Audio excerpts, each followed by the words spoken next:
Welcome to this explainer. Today we're taking a completely data-driven, totally impartial look at one of China's big four state-owned commercial banks, the Agricultural Bank of China, or ABC. Now, if you've been tracking the markets, you know the story here over the last year has been a really fascinating transition. After getting squeezed by margin compression and slower growth, this bank has staged a pretty incredible turnaround in early 2026. But as with literally any state-backed financial institution, the investment thesis has a ton of moving parts. So we're going to cut through the noise, stick strictly to the data, and use the latest official updates to figure out exactly what's going on beneath the surface. All right, here's our roadmap for today. Number 1, corporate updates. Number 2, Q1 2026 financials. And number 3, the much-anticipated capital restructuring. Let's get right into it. Starting off with Section 1, Corporate Updates. The source material maps out what looks like an absolute classic turnaround arc. It kicks off in August 2025 when former Vice Chairman Lu Wenlong was sentenced to life in prison for bribery and illegal lending. Now, obviously, that's a massive, negative historical headline, right? But from a governance perspective, the market actually viewed this as a positive signal. It was like ripping off a Band-Aid to flush legacy risks completely out of the system. And right on the heels of that, we see these rapid, stabilizing C-suite appointments. Wang Wenjin came in as the new executive VP in late 2025, followed by Liu Xiaopeng as vice chairman in March 2026. This signals a really clear continuity of leadership that is laser-focused on locking down internal governance and risk management. But what's really fascinating is how that corporate foundation is actually playing out on the ground. They aren't just doing some fluffy PR campaign, they are actively building a massive strategic moat. For ABC, their distinct competitive advantage is their specific mandate to deepen financial services in rural areas. We're talking about them physically hosting events for grain industry clients and bringing direct financial education to local residents. This heavily differentiates them from their more city-centric banking peers, and it means they benefit directly from government policy support aimed at rural revitalization. It's a totally unique, policy-driven growth engine that separates them from the rest of the pack. Okay, moving on to Section 2, Q1 2026 Financials. The sheer scale of this is just incredible. 206.2 billion RMB. Just let that number sink in for a second. In the first quarter of 2026, Agricultural Bank of China delivered what analysts are flat out calling a massive breakout performance, pulling in 206.2 billion RMB in quarterly operating revenue. To give you some context on why that is such a big deal, it represents a year-over-year increase of 10.49%. In a banking environment that has been frankly pretty brutal lately, driving top-line growth at that scale is a serious indicator of fundamental health. When you break down that growth, the absolute most crucial data point is the nearly 8% rise in net interest income.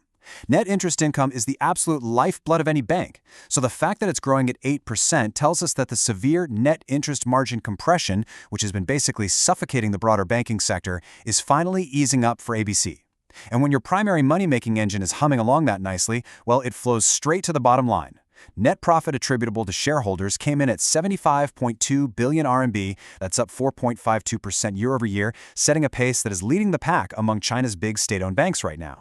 But hey, you know as well as I do, growth means absolutely nothing if you're drowning in bad debt to get there. Luckily, their risk metrics are equally rock solid. Their non-performing loan ratio, so the percentage of loans that are basically defaulting, has dropped to a super impressive 1.25%.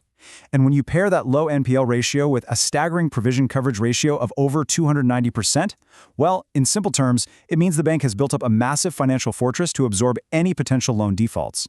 Their asset quality right now is incredibly pristine. So combining that top-line growth with that level of safety gives us a really compelling valuation snapshot. As of August 20th, 2026, ABC's A shares were trading right around 6.81 Yuan. That gives them a static price-to-earnings ratio of roughly 8.2 times. But what's really telling here is the market behavior. There has been consistent net buying from major institutional funds over the past few days. The big money is literally moving in. And remember that strategic moat we talked about earlier? Crucially, their loan growth in the agriculture and rural sector is actually outpacing their overall loan book. They are executing exactly where their competitive advantage is the absolute strongest. So yeah, you can see why the fundamentals are looking so sound right now. But look, a bank's stock performance isn't just a reward for past governance or present data. We have to look ahead. We need to figure out how these strong fundamentals are going to collide with some pretty massive upcoming fiscal events on the horizon. Which brings us to Section 3, the capital restructuring. This restructuring is undeniably the elephant in the room. It's the most critical factor for the market outlook right now. It's widely expected that the Chinese government is going to inject capital into the big banks in the third quarter of 2026 to beef up their balance sheets. Now, usually, capital injections instantly trigger fears of heavy equity dilution among shareholders. But top-tier analysis from firms like Citibank suggests the impact on earnings per share might be way milder than everyone initially feared. The expected 2026 EPS dilution is estimated to land between 1.5% to 6%. That is a huge relief, compared to the 8% hit the broader market was bracing for.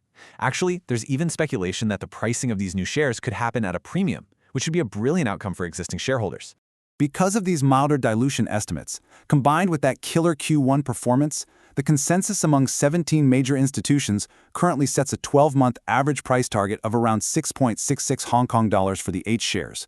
However, and this is a big however, this target doesn't exist in a vacuum. Even with a bulletproof balance sheet, we all need to stay hyper-vigilant about broader macroeconomic headwinds. Any ongoing stress in the property sector could absolutely still ripple through the broader financial system. So every investor looking at this data has to perform a bit of a balancing act. To synthesize all of this impartially, we have to weigh both sides of the scale. On the bullish side, you've got undeniable earnings momentum fueled by rebounding net interest income, you've got pristine asset quality, and that totally unique policy-driven rural moat. But right on the other side, you've got the cautious realities, the inevitable, albeit maybe milder, capital dilution from the Q3 restructuring, and the bank's high sensitivity to domestic macro policies. Because ABC is such a huge lender to state-owned and rural enterprises, they are incredibly sensitive to things like domestic interest rate cuts and local government debt policies. The bottom line here is that the Agricultural Bank of China is offering a really compelling mix of accelerating growth and defensive yield. And honestly, the current dividend remains quite attractive if you're a long-term investor wanting exposure to China's economic recovery with a high margin of safety. But right this second, everything hinges on this upcoming catalyst date. The market is treating the Q2 results, which are due on August 28th, as a critical make-or-break juncture. If the bank beats expectations again, it could completely re-rate the stock higher before the final details on that capital injection even solidify. As we wrap up this explainer, I want to leave you with a final thought to chew on. As you go through the data yourself, ask, will these upcoming August 28th earnings and the exact pricing and scale of the Q3 capital injection truly validate this impressive turnaround story? Or are the broader macroeconomic headwinds ultimately going to steal the show?